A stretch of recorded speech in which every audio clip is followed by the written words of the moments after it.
गुमराह एपिसोड 315। आसिया की मौत के बाद मेरे दिल में जीने की बिल्कुल भी तमन्ना नहीं रही थी। जी यही करता था कि सब कुछ छोड़ छाड़ कर वीरानों में जा बसेरा करूं, इंसानों को भूलकर चरिन परिन से दोस्तियां और नाते जोड़ लूं कि वो कम से कम इंसानों की तरह बदफितरत और बेएतबार नहीं होते। आसिया की तदफीन में किबरी और निजामुद्दीन ने बहुत मदद की थी मेरी। अगर ये दोनों ना होते तो मेरा ख्याल है उसे कब्र भी नसीब ना होती। चील, कव्वे और मुर्दार खोर जानवर ही उसे नोच नोच कर खा जाते। उन दोनों ने बड़ी दौड़ धूप के बाद उसके लिए कब्रिस्तान में 2 गज जमीन हासिल करके उसे उसके अंदर उतार ही दिया था किसी न किसी तरह। उस लहद में उतारने के बाद मेरी जिंदगी का एक ही मकसद रह गया था, और वो था धुम्मन के खून से अपने इंतकाम की आग को सर्द करना। मेरे दिलो दिमाग में इंतकाम इंतकाम की आवाजें गूंज रही थी। गोधुम्मन से मेरी दुश्मनी की इब्तिदा आज तो नहीं हुई थी, उसकी बुनियाद तो उसी दिन रख दी गई थी जब उसने मेरा एक गुर्दा निकालकर उसके दाम खड़े कर लिए थे। फिर उसके बाद उसने मेरी बहन आसिया को घर से उठवाकर मेरे छोटे से घर के सुकून को आग लगा दी थी। उस दिन से आज तक हम दोनों बहन भाई कैसे कैसे मराहिल से गुजरते रहे थे, कौन कौन से अजाब सहते रहे थे, उसकी तफसील दोहराने की जरूरत नहीं है। उसने जिन मसाइब की इब्तिदा की थी अब उनकी इंतहा होने को थी। मुझे साफ दिखाई दे रहा था कि मेरा अंजाम बहुत करीब आन पहुंचा है, और मेरी दिली ख्वाहिश थी कि इससे पहले पहले मैं उस मुजी धुम्मन का अंजाम अपनी आंखों से देख लूं। मैं शराफत अली, अनवर कमाल और फातिमा को साथ लिए तमाम दिन लाहौर की सड़कों पर मारा मारा फिरता था, महज इसलिए कि कहीं मुझे धुम्मन की झलक नजर आ जाए या उसका पता मालूम हो जाए तो अपने सीने में दहकती हुई आग को बुझा सकूं। मुश्किल ये थी कि कोठी छोड़ देने के बाद आलिया के पास भी कोई ऐसा जरिया नहीं रहा था कि वह हम में से किसी से राब्ता कायम करके धुम्मन के आइंदा मंसूबे या उसके पते के बारे में कुछ बता सकती। कई रोज की भागदौड़ बेनतीजा साबित होने के बाद फातिमा ने कहा, मेरा तो ख्याल है धुम्मन हमें विल्सन की केमिकल फैक्ट्री वाली क़यामगाह में ही मिल सकेगा, वो वहीं ठहरा हुआ है शायद। मैंने चौंक कर उसे देखा। उसने बिल्कुल सच कहा था, उससे ज्यादा महफूज ठिकाना कोई और नहीं था उसके लिए। मैंने कहा, यह तो बिल्कुल साफ बात है। हैरत है हम में से किसी को भी इसका ख्याल ना आया। हमें फौरन मुरीद के चलना चाहिए। हालांकि शाम हो चुकी थी, लेकिन मैं एक लम्हा भी जाया करने के मूड में नहीं था। वक्त की मेरे नजदीक कोई अहमियत नहीं थी। चनाचा हमने फौरन गाड़ी निकाली और तेजी से गुजरांवाला की तरफ जाने वाली सड़क पर गाड़ी डाल दी। रात पूरी तरह फैल चुकी थी जब हम विल्सन केमिकल फैक्ट्री के सामने पहुंचे। फैक्ट्री का मेन गेट उस वक्त बंद था और गेट के दोनों तरफ ताकतवर बल्ब रोशन थे, जिनकी रोशनी में वहां मौजूद हर शय साफ और नुमाया दिखाई दे रही थी। मेन गेट के दोनों तरफ मजदूरों के आने जाने के लिए 2 दरवाजे और थे, लेकिन उस वक्त वो दोनों भी बंद थे। मैंने अनवर से कहा, तुम जाकर गेट खुलवाओ और चौकीदार से मालूम करो कि धुम्मन और आलिया यहाँ मौजूद है या नहीं। फातिमा जल्दी से बोली, नहीं, इसकी जरूरत नहीं है। विल्सन का बंगला इस फैक्ट्री के अकबी हिस्से में है। वो दोनों होंगे अगर यहाँ तो उसी बंगले में होंगे। वहाँ रहने वालों के बारे में इस तरफ मौजूद दरबानों को इल्म नहीं होता। फैक्ट्री के अकब में भी एक सड़क मौजूद है। बंगले का गेट उधर ही है और बंगले वालों की आमदरफ भी उधर से ही रहती है, लिहाजा गाड़ी उधर ही ले चलो। शराफत अली ने कार आगे बढ़ा दी और चक्कर काट के फैक्ट्री के पीछे वाली सड़क पर ले गया। उस तरफ 2 और भी फैक्ट्रियों के अहाते थे। उन दोनों की भी उस तरफ अकबी दीवारें ही थी, जिनके पीछे से मशीनों का शोर उभर रहा था। विल्सन केमिकल फैक्ट्री की अकबी दीवार में एक छोटा सा लोहे का दरवाजा दिखाई दे रहा था। ये दरवाजा सिर्फ इतना बड़ा था कि उसमें से कार गुजर सकती थी। दरवाजे के दोनों तरफ 2 बल्ब यहाँ भी रोशन थे, लेकिन उनकी रोशनी इतनी ज्यादा नहीं थी कि बहुत दूर तक जा सकती। शराफत ने गेट से खासे फासले पर नीम तारीकी में गाड़ी रोक दी और हम चारों कार से निकलकर दीवार के साए में गेट की तरफ बढ़ने लगे। गेट तो उस तरफ कभी बंद था, लेकिन शराफत अली ने उंगली से उसको बजाया तो फौरन ही गेट खुल गया और एक लंबी लंबी घनी मूंछों वाले दराज कद शख्स ने, जिसके बाएं शाने से बंदूक लटक रही थी, बाहर झांककर शराफत अली का जायजा लेते हुए कड़क कर पूछा, क्या बात है, किससे मिलना है तुम्हें? शराफत के कुछ बोलने से पहले ही फातिमा आगे बढ़ी और बोली, मिसेस विल्सन को बताओ जाकर, एलिजाबेथ आई है। वो फातिमा को देखते एकदम नरम पड़ गया। शायद जब वो यहाँ एक रात मिसेस विल्सन के साथ रही थी तो उसने उसको देखा था, इसीलिए उसको पहचान कर उसका लहजा नरम हो गया। वो बोला, अरे मिस साहिबा, वो बेगम साहब तो चली गई है यहाँ से। आपको पता नहीं, उसके साहब का कत्ल हो गया था उधर लाहौर में। वो तो उसी रोज चली गई थी यहाँ से जिस रोज आप गई थी। अच्छा? फातिमा कदरे हैरत से बोली, ये तो बड़ी अफसोसनाक खबर सुनाई है तुमने। वो कहाँ गई थी यहाँ से? ये तो जी हमको नहीं पता, जब से गई है फिर वापस नहीं आई। दरबान ने जवाब दिया, अच्छा, तो फिर अब फैक्ट्री की देखभाल कौन करता है? कोई नया मैनेजर तो आया ही होगा ना? नाम तो मुझको पता नहीं है उनका। नए मैनेजर हैं तो कोई मकामी आदमी, मगर हैं बहुत सख्त। उनके सामने किसी को बात तक करने की हिम्मत नहीं होती। बिल्कुल नवाब लगते हैं जी वो, और उनकी बेगम मलिका लगती हैं। अच्छा, वो जो भी है मैं उनसे मिलना चाहती हूँ। वो घर में ही है ना इस वक्त? हैं तो घर में ही, मगर किसी से मिलेंगे नहीं इस वक्त। वो आप सुबह आ जाएं। अरे वाह, میں لاہور سے آ رہی ہوں، پتہ ہے نا تمہیں، بے حد ضروری کام ہے۔ اتنی رات کو لاہور واپس جانا اور پھر صبح آنا کوئی آسان کام تو نہیں ہے۔ تم انہیں جا کر خبر کرو، لاہور سے کچھ مہمان آئے ہیں، فوری طور پر ملنا چاہتے ہیں۔ وہ تو آپ کا کہنا ٹھیک ہے بی بی، مگر صاحب نے مجھے حکم دیا ہے کہ کوئی بھی کتنی ہی ضروری کام سے کیوں نہ آئے اسے کہو میں صبح سے پہلے نہیں مل سکتا کسی سے بھی۔ اب اگر میں نے انہیں اٹھانے کی کوشش کی تو وہ مجھ پر ناراض ہوں گے۔ وہ کسی طرح مان کے نہیں دے رہا تھا۔ میں اس کے مسلسل انکار سے عاجز آ کر اچانک اس کے قریب جا پہنچا اور فاطمہ سے کہا، تم خامخواہ اس کی خوشامد کری ہو، تمہیں پتہ ہے نا لاتوں کے بھوت باتوں سے نہیں مانتے، اس سالے کو اٹھا کر باہر پھینکو اور اندر چلے جاؤ تم لوگ۔ اوے میاں خان، تیرے جیسے بہت دیکھے میں نے باہر پھینکنے والے، سالہ مجھ کو بدماشی دکھاتا ہے۔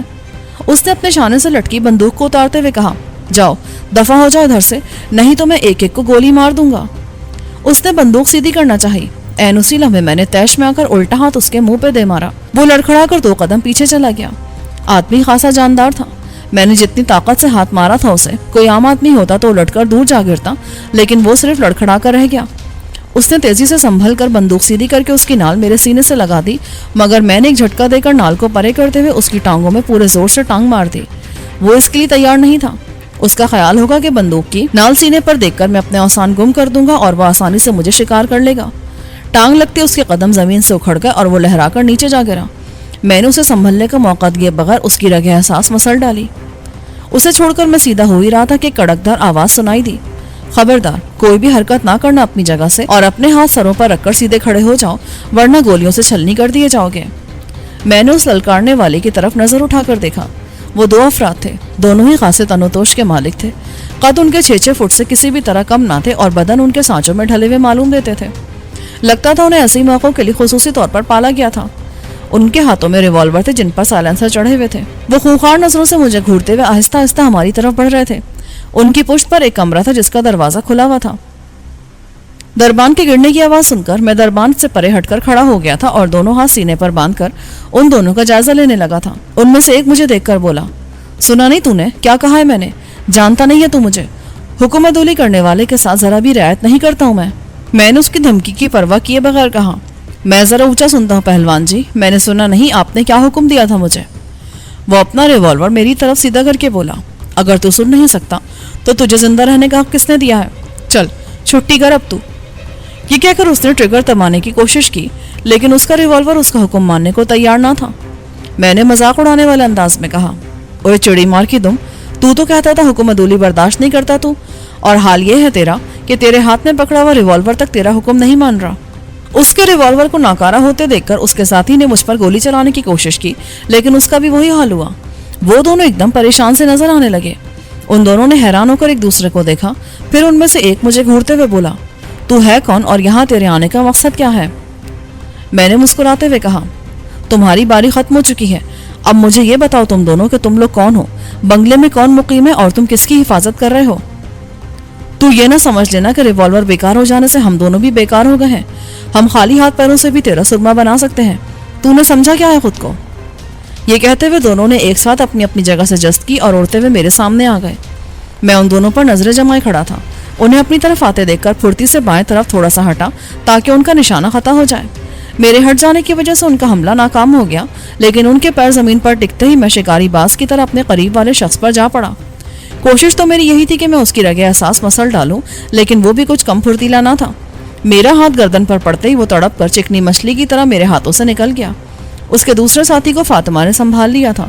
اس نے میری طرح اس کی گردن پکڑنے کے بجائے نیچے آتے ہی ایک ٹانگ پکڑ کر اسے جھٹکے سے الٹ دیا، جس کی وجہ سے وہ سر کے بل زمین پر گر گیا۔ فاطمہ نے اس کے گرنے کے بعد بھی ٹانگ نہ چھوڑی اس نے پھرتی سے اس کی دوسری ٹانگ بھی پکڑ کر اسے چکر دینا شروع کر دیے۔ اس کا دوسرا ساتھی حیرت سے آنکھیں پھاڑے فاطمہ کو دیکھ رہا تھا، جو لمحہ بلمحہ اس کے ساتھی کو تیزی سے چکر دیتی جا رہی تھی، یہاں تک کہ اس کا پورا جسم اوپر اٹھ گیا تھا۔ اسی لمحے فاطمہ نے اس کی ٹانگیں اپنے ہاتھوں سے چھوڑ دی۔ وہ 6 فٹ کا بھاری بھرکم آدمی اس کے ہاتھوں سے یوں نکلا جیسے کمان سے تیر نکلتا ہے، اور سیدھا جا کر سر کے بل پوری قوت کے ساتھ دیوار سے ٹکرا گیا۔ ایک ہلکا سا دھماکہ ہوا اور وہ شخص نیچے گر کر ذبح کیے ہوئے بکرے کی طرح تڑپنے لگا۔ اپنے ساتھی کی یہ درگت دیکھ کر دوسرے شخص پر ایک دم جنون سا طاری ہو گیا۔ وہ فاطمہ کی طرف لپکا، مگر میں نے اس کی ٹانگوں میں ٹانگ اڑا دی۔ وہ اوندھے منہ فرش پر گرا۔ اس کے گرتے میں نے اسے چھاپ لیا اور اس کی رگیں احساس مسلنے میں ایک لمحے کی بھی دیر نہ کی۔ उन दोनों के साथ काफी धमा चौकड़ी हुई थी, जिसकी आवाजें यकीनन बंगले के अंदर भी पहुंची होंगी, मगर हैरत की बात यह थी कि अंदर से किसी ने भी बाहर झांक कर ये देखने की कोशिश ना की कि यहाँ क्या हो रहा है। उन दोनों से निमटने के बाद मैंने फातिमा से कहा, ऐसा लगता है हमारी ये सारी मेहनत जाया ही हो गई है, बंगले में शायद कोई मौजूद नहीं है। ये आपने कैसे समझ लिया जनाब आली, जबकि दरबान ने कहा था कि नए मैनेजर ने उसे हुक्म दिया है कि कोई भी आए तो वो कह दे कि साहब आराम कर रहे हैं। हाँ, कहा तो उसने यही था, मगर इतने हंगामे के बावजूद अंदर जरा भी हलचल नहीं हुई है। किसी ने ये तक जानने की कोशिश ना की कि बाहर हो क्या रहा है आखिर। अगर अंदर कोई होता तो वो बाहर के हालात से इस कदर बेताल्लुक तो नहीं रह सकता था। वो चंद लम्हे सोचकर बोली, हो सकता है आपका ख्याल दुरुस्त हो, मगर यह भी तो मुमकिन है कि अंदर मौजूद लोग इस ख्याल से दम साध के बैठ गए हों कि अंदर की वीरानी से हम यही अंदाजा लगाकर वापस चले जाएंगे कि बंगले में कोई नहीं है। उसकी बात निहायत माकूल थी। शराफत अली बोला, ये बिल्कुल ठीक कह रही है जिलानी, हमें बंगले को पूरी तरह चेक किए बगैर वापस नहीं जाना चाहिए। चलो अंदर चलकर देखते हैं हम, लेकिन पहले इन दोनों बेहोश पड़े आदमियों को उठाकर गेट के सामने से हटा दो। हमने उन दोनों को उसी कमरे में ले जाकर डाल दिया जिसमें से वो दोनों बरामद हुए थे। उनमें से एक फातिमा के हाथों मारा गया था। ये दूसरा मौका था जब मैंने एक अच्छे खासे सेहतमंद और जंगजू शख्स को फातिमा के हाथों इस तरह मरते देखा था। दोनों बेहोश अफराद को कमरे में बंद करके अनवर कमाल को गेट पर निगरानी के लिए छोड़ा और हम तीनों बंगले की तरफ बढ़ गए। करीब पहुंचकर फातिमा सरगोशी में बोली, हम दोनों इस तरफ से चलते हैं जनाब आली, जो रास्ता फैक्ट्री की तरफ है, और शराफत अली तुम इधर से अंदर जाओ। मेरा तो ख्याल है तुम अनवर कमाल को भी अपने साथ ले लो, क्योंकि वहाँ गेट पर किसी की कोई खास जरूरत नहीं है। एहतियातन गेट बंद कर दो। शराफत वापस मुड़कर अनवर को बुलाने चला गया और हम दोनों बंगले का चक्कर काटकर पीछे की तरफ चल दिए। हम मोड़ काटकर दूसरी तरफ पहुंचे तो खुली हुई खिड़की से रोशनी बाहर आते देखकर ठिठक के रुक गए। एन उसी लम्हे मैंने आलिया की आवाज सुनी। वो कह रही थी, मैं तुम्हें फिर समझा रही हूँ धुम्मन, तुम सब कुछ करो लेकिन ये वतन फरोशी का काम मत करो। इस मुल्क के मासूम और मजलूम करोड़ों बेगुनाह इंसानों का सुकून गारत मत करो। इतने बहुत सारे इंसानों की आह तुम्हें बर्बाद कर देगी, और यूं भी जिनकी खातिर तुम अपने मुल्क अपनी कौम को बर्बाद करने पर तुले हुए हो, अपना मकसद हासिल कर लेने के बाद वो तुम्हें भी नहीं छोड़ेंगे। तारीख गवाह है, फातेह अक़वाम ने उन लोगों को सबसे पहले ख़त्म किया जिन्होंने अपने वतन से गद्दारी करके उनकी फतह का रास्ता हमवार किया है। ये बात आखिर तुम्हारी समझ में क्यों नहीं आती? कौम, मुल्क, वतन, ये सब बकवास है। आदमी के पास दौलत हो तो हर मुल्क, हर कौम उसे गले लगाने को तैयार होती है। पता नहीं तुम्हारे दिमाग में ये वतन परस्ती के जरासीम कहाँ से घुस आए हैं। मुझे नहीं मालूम था कि तुम्हें पाकिस्तान से इतनी मोहब्बत है। बहरहाल अब तो कुछ नहीं हो सकता। मैं जिस मकाम पर पहुंच चुका हूँ वहां से वापसी का कोई रास्ता नहीं होता। आलिया बेगम, अगर तुम नहीं चाहती तो मैं तुम्हें आज़ाद कर देने को तैयार हूँ। तुम चाहो तो इसी धरती में, इस मिट्टी में मिलकर खुद भी फना हो सकती हो। मैं तुम्हें बिल्कुल नहीं रोकूंगा, लेकिन मैं तुम्हें जरूर रोकूंगी धुम्मन। मेरी जिंदगी में तुम मेरे मुल्क, मेरे वतन का सौदा नहीं कर सकोगे। तुम मुझे रोकोगी, मुझसे टकराओगी तुम। इसका अंजाम जानती हो क्या होगा? अंजाम की अब मुझे बिल्कुल परवाह नहीं रही। ये याद रखो, मैं मरकर भी तुम्हें यह जलील काम नहीं करने दूंगी। फना होते होते भी तुम्हें जरूर फना कर जाऊंगी। मैंने जिलानी को तुम्हारे काले करतूतों से पूरी तरह आगाह कर दिया है। वो तुम्हें जिंदा सलामत नहीं जाने देगा अब यहाँ से, समझे? धुम्मन गजबनाक होकर बोला, अच्छा तो ये तू है मेरी आस्तीन में सांप बनकर रहने वाली? जलील कुतिया, तेरी वजह से उस रात मेरा मिशन नाकाम हुआ था और मेरे इतने सारे बेहतरीन तरबियत याफ्ता आदमी अपनी जान से चले गए थे। तूने इत्तला दी थी जिलानी को उस मंसूबे की। मैं तुझे भी जिंदा नहीं छोड़ूंगा। अफसोस है कि तू अपने उस गुलाम जिलानी का अंजाम नहीं देख सकेगी। खबरदार, अपने हाथों पर उठाकर खुद को हमारे हवाले कर दो धुम्मन। तुम्हारा खेल अब खत्म हो चुका है। मुझे शराफत की आवाज सुनाई दी। मैं परेशान हो गया। उसने यूं धुम्मन के सामने जाकर बड़ी हिमाकत का सबूत दिया था उस वक्त। शायद वो आलिया की जान खतरे में देखकर बर्दाश्त नहीं कर सका था और बगैर सोचे समझे धुम्मन के सामने जाकर उसे ललकार बैठा था। फातिमा भी बेचैन हो गई थी उसकी आवाज सुनकर। उसने मुझे इशारा किया और पंजों के बल बेआवाज चलती हुई खिड़की के पास जा पहुंची। उसके पीछे पीछे मैं भी उसके करीब जा खड़ा हुआ। वो खिड़की ज्यादा बुलंदी पर नहीं थी और उसमें ग्रिल वगैरह भी नहीं लगी थी।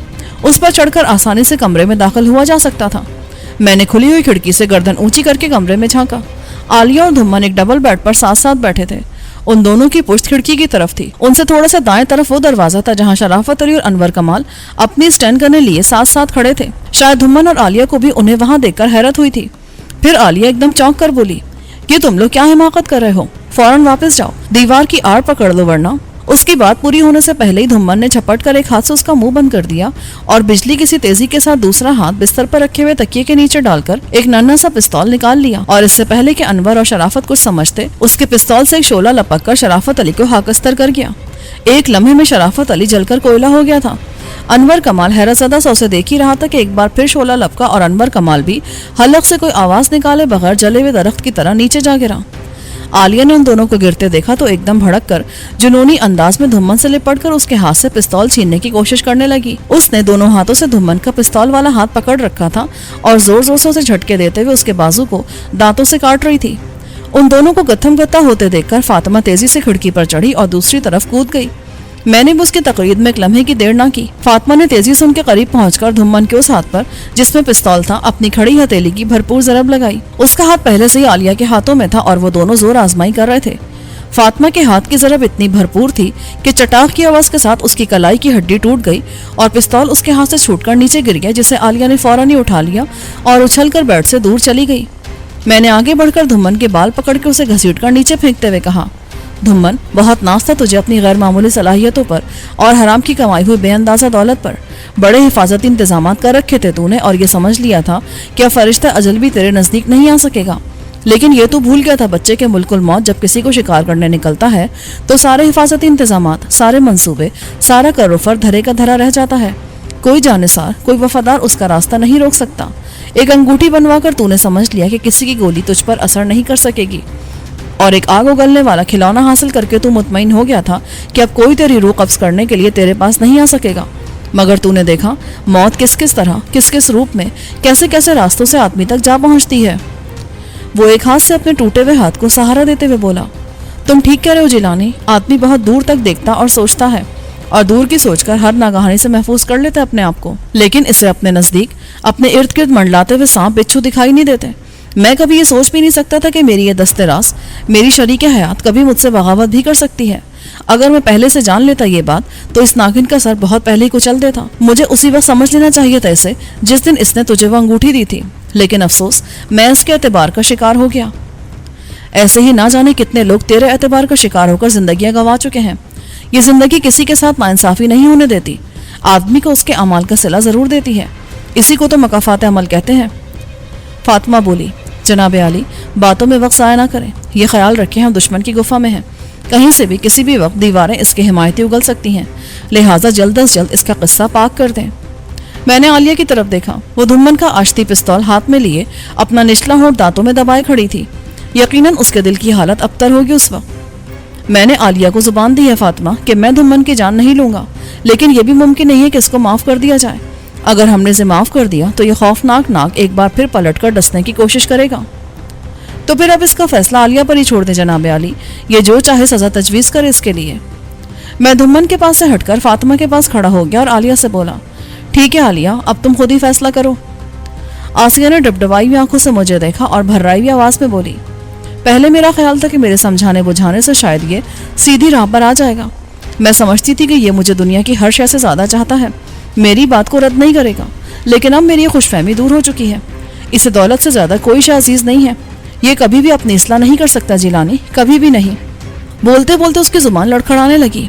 मेरा फैसला ये है, उसने अटक अटक कर बमुश्किल कहा और अपने हाथ में दबे आश्ती पिस्तौल को धुम्मन की तरफ सीधा कर दिया। नहीं नहीं, तुम ये नहीं। धुम्मन ने खौफ से आंखें फाड़कर घिघियाते हुए कहना चाहा, मगर आलिया ने उसे मजीद मोहलत ना दी। आतिशी पिस्तौल से एक शोला निकला और दूसरे लम्हे ना जाने कितने को हाकस्तर कर देने वाला धुम्मन खुद भी खाक हो गया। दूसरों की जिंदगियों से खेलने वाला बिला आखिर एक इबरतनाक अंजाम से दो चार हो गया था। मैंने आलिया के उस फैसले पर उसे दाद देने के लिए उसकी तरफ देखा तो मेरी हैरत की इंतहा ना रही। वो उस पिस्तौल की नाल अपने सीने पर रख चुकी थी। मैंने घबरा कर उसकी तरफ बढ़ते हुए कहा, ये क्या कर रही हो आलिया? उसने मुझे रुकने का इशारा करके कहा, धुम्मन अपने अंजाम को पहुंच गया जिलानी, और मैंने उसके साथ जीने मरने का वादा किया था। अब मुझे अपना वादा पूरा करने दो। उसके साथ ही उसने ट्रिगर दबा दिया। मैं और फातिमा हैरान हैरान निगाहों से उसकी सोख्ता लाश को देखते रह गए। उस अलमनाक मंजर ने हम पर जैसे सख्ता सा तारी कर दिया था। कुछ समझ में नहीं आ रहा था कि ये हुआ क्या है आखिर।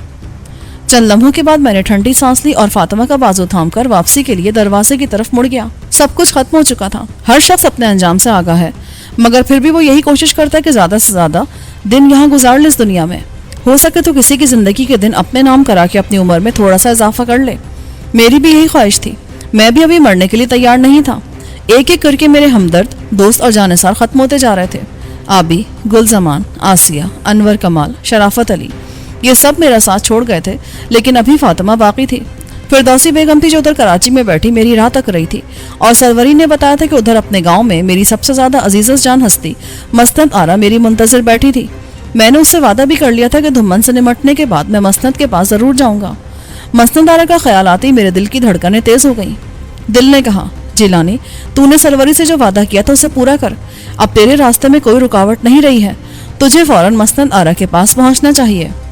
دماغ نے کہا، بے وقوف آدمی، جلد بازی نہ کر، اگر تو مسند کے پاس چلا گیا تو وہ بیچاری فاطمہ جس نے اپنی آنکھوں میں نہ جانے کیسے کیسے سپنے سجا رکھے ہیں، جس نے تیرا بڑا ساتھ دیا ہے، تیرے ساتھ آگ کا دریا عبور کیا ہے، اس کا کیا ہوگا یہ بھی سوچا ہے تو نے؟ اور وہ فردوسی بیگم، وہ وفا پیشہ، خلوص کی ماری، وہ بھی تو نظریں لگائے بیٹھی ہے تیری طرف، اسے تو کیا جواب دے گا؟ ایک جنگ تھی جو میرے دل و دماغ میں جاری تھی، اس کا کوئی نتیجہ کسی طرح برآمد نہیں ہو رہا تھا۔ میری کچھ سمجھ میں نہیں آ رہا تھا کہ میں کدھر جاؤں، کیا کروں، اور شاید میں کبھی بھی کوئی فیصلہ نہ کر سکتا اگر فاطمہ میری مدد نہ کرتی۔ ایک روز صبح صبح ناشتہ کرتے ہوئے اس نے کہا، جیلانی، میں آپ سے کچھ کہنا چاہتی ہوں، لیکن آپ کی حالت دیکھتے ہوئے مجھے ہمت نہیں ہو پا رہی۔ اپنے عزیز ترین ساتھیوں اور بہن سے بچھڑ جانے کا دکھ واقعی کم نہیں ہوتا۔ اتنے سارے لوگ ایک ساتھ چھوڑ جائیں تو آدمی کی کمر ٹوٹ جاتی ہے، لیکن اس کے باوجود حقائق کو تسلیم کرنا ہی پڑتا ہے۔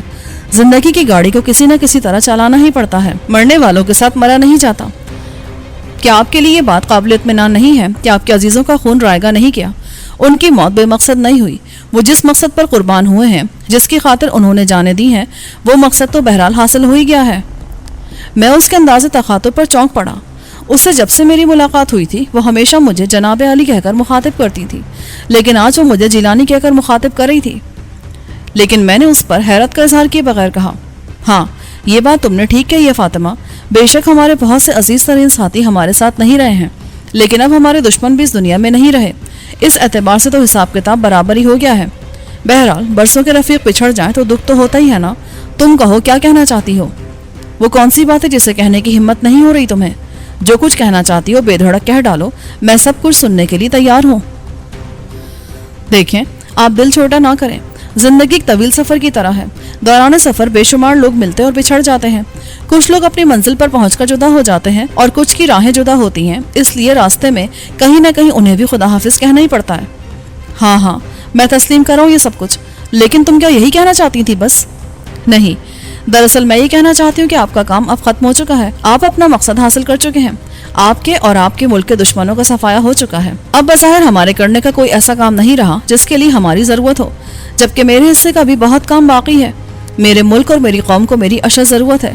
یہودیوں کی ریشہ دوانیوں کا اصل مرکز تو وہ خطہ زمینی ہے جہاں میرے باپ دادا نے جنم لیا تھا، جہاں میرے خاندان کے بچے کھچے لوگ اب بھی آباد ہیں۔ لہٰذا میں آپ سے یہی کہنا چاہتی تھی کہ یہاں اب میری ضرورت نہیں رہی ہو تو میں اپنے آبائی وطن واپس چلی جاؤں۔ اوہ اچھا، تو اب تم مصر واپس جانا چاہتی ہو؟ مگر یہ فیصلہ کیوں کیا تم نے؟ اس لیے کہ میں اب تک جن لوگوں میں رہی اور جن کے ناپاک عزائم کی تکمیل کے لیے کام کرتی رہی ہوں، وہ میرے ملک کے اور میری قوم کے بدترین دشمن ہیں۔ انہوں نے اپنی مکاری اور عیاری سے مجھے میرے ہی لوگوں کے خلاف استعمال کیا، مگر یہ اس وقت کی بات ہے جب میں حقیقت سے بے خبر تھی۔ اب میں اپنے ملک کے لیے کام کرنا چاہتی ہوں، اپنی بقیہ زندگی اپنی قوم کے نام کر دینا چاہتی ہوں۔ یہ بہت اچھی بات ہے، میں تمہارے اس جذبے کی قدر کرتا ہوں اور اس نیک مقصد کی راہ میں حائل نہیں ہونا چاہتا، بلکہ اگر ممکن ہوتا تو میں خود بھی تمہارے ساتھ چلتا اور تمہارے شانہ بشانہ یہودیوں کے خلاف جہاد میں حصہ لیتا، مگر ابھی یہاں کچھ لوگوں کو میری ضرورت ہے۔ ماں جی کا میرے سوا کوئی نہیں ہے ان کے علاوہ۔ وہ میری بات کاٹ کر بولی، میں جانتی ہوں، سب جانتی ہوں، آپ کو کچھ کہنے کی ضرورت نہیں ہے، یہی وجہ ہے کہ میں نے تنہا جانے کی بات کی ہے، ورنہ میں آپ سے خود کہتی کہ آپ میرے ساتھ چل کر میرے ملک کے لیے، میری قوم کے لیے کچھ کریں۔ ہاں، یہ تو تم نے ٹھیک کہا ہے، تمہیں ایسا ہی کہنا چاہیے تھا، حق بنتا ہے تمہارا یہ۔ بہرحال یہ میرا وعدہ ہے تم سے کہ اگر کبھی تمہیں میری ضرورت محسوس ہوئی تو جب بھی تم مجھے پکارو گی میں سر کے بل پہنچ جاؤں گا تمہارے پاس، بس شرط یہ ہے کہ زندہ اور آزاد ہوں میں۔ ایسی نا امیدی کی باتیں نہ کریں آپ، اللہ نے چاہا تو ابھی بہت دن جئیں گے آپ، اور جو کچھ آپ نے اپنے ملک اور قوم کی خاطر کیا ہے مجھے امید ہے اس کے صلے میں آپ کی حکومت آپ کے سارے جرائم معاف کر دے گی۔ اس نے میرا حوصلہ بڑھانے کے لیے کہا، ارے بیوی چھوڑو اس بات کو، میرے ملک کی پولیس سے تم واقف نہیں ہو، بڑے بڑے قومی ہیروز کے سامنے بے دست و پا ہو کر رہ جاتے ہیں، یہ اگر کسی فرشتے کو بھی سزا دینے کا تہیہ کر لیں تو وہ بھی بچ نہیں سکتا اس کے ہتھ کنڈوں سے۔ اگر کبھی پولیس نے مجھے پکڑ لیا تو تم یقین کرو اوپر والوں کو تو میری گرفتاری کی خبر بھی اس وقت ہوگی جب میں پھانسی چڑھ چکا ہوں گا، اور زیادہ امکان تو یہی ہے کہ شاید پھانسی کے تختے تک پہنچنے کی نوبت ہی نہ آئے، وہ مجھے دیکھتے ہی گولی مار دیں گے اور اوپر یہ رپورٹ بھیج دیں گے کہ غلام جیلانی اشتہاری مجرم ایک پولیس مقابلے میں گولی لگنے سے ہلاک ہو گیا ہے، لہٰذا اس کی فائل اسے متوفی قرار دے کر بند کر دی جائے۔ خیر، تم یہ سب باتیں چھوڑو، یہ بتاؤ کب اور کہاں جانا چاہتی ہو؟ میں نے بات کا رخ بدلتے ہوئے پوچھا۔ میرے پاس پاسپورٹ تو امریکہ کا ہے، لیکن میں چاہتی ہوں کہ مجھے مصری پاسپورٹ مل جائے اور میں اپنے ملک میں اپنے ہی ملک کے پاسپورٹ پر داخل ہوں۔ میرا ارادہ یہاں مصری سفارت خانے سے رابطہ قائم کرنے کا ہے۔ مجھے امید ہے وہ لوگ میری مدد ضرور کریں گے۔ ہاں، یہ ٹھیک سوچا تم نے۔ اس کے لیے تمہیں اسلام آباد جانا پڑے گا۔ مشکل یہ کہ میں تمہاری طرح آزادانہ باہر نہیں نکل سکتا۔ خود کو پولیس کی نظروں سے بچا کر رکھنا پڑتا ہے، ورنہ میں اسلام آباد چل کر خود مصری سفارت خانے لے جاتا تمہیں۔ اس کی آپ فکر نہ کریں، میں چلی جاؤں گی تنہا وہاں، مجھے کوئی دشواری نہیں ہوگی۔ ٹھیک ہے، تو پھر تم کب جا رہی ہو؟ جتنی جلدی آپ اجازت دیں، اگر کوئی اعتراض نہ ہو آپ کو اور سیٹ مل جائے تو آج ہی کسی وقت، ورنہ کل۔